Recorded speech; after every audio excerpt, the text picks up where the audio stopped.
Бројот на заболени на морбили расте, а покрај Скопје, Куманово и Тетово прогласена епидемија и во Гевгелија. Комисијата за заразни болести е во постојана комуникација, а се анализираат и бројките во секој град поединечно, вели министерот за здравство Венко Филипче. За сега нема најава за прогласување на епидемија на државно ниво.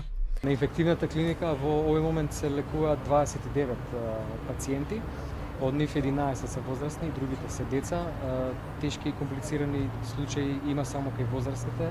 4 од нив се на респираторна машина, но не се во животно загрозувачка состојба, иако тоа е ситуација која што може да се дополнително искомплицира заради тоа што станува збор за тешко воспаление на белите дробови.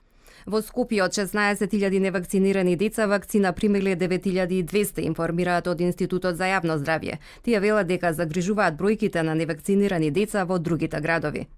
Она што загрижува е дека во Скопје имаме вкупно 25.000 невакцинирани деца, од кои вакцинирани се многу малце, само помалку од 5.000 деца. Значи, она што треба и како апел е да се засили вакцинацијата во Скопје. Она што комисијата го препорача е секаде каде што е прогласена епидемија на територија на Центар за јавно здравје важат истите мерки како што беа препорачани и во Скопје.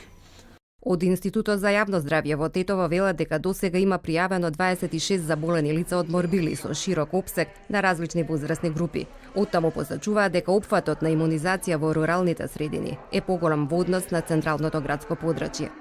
Офатот инаку со вакцината МРП на подрачје на Центар за јавно здравје Тетово е релативно добар во однос на целата држава, па така процентуално МРП вакцината офатот за прва доза за вакцина изнесува 77%, додека за ревакцината 86%. На клиниката за инфективни болести 3 бебиња кои се помали од 2 месеци се наоѓаат во тешка здравствена состојба на клиниката за детски болести, поради воспаление на белите дробови што го добиле како последица на компликации од мали сипаници. Досега од компликација на морбили починаа 3 деца.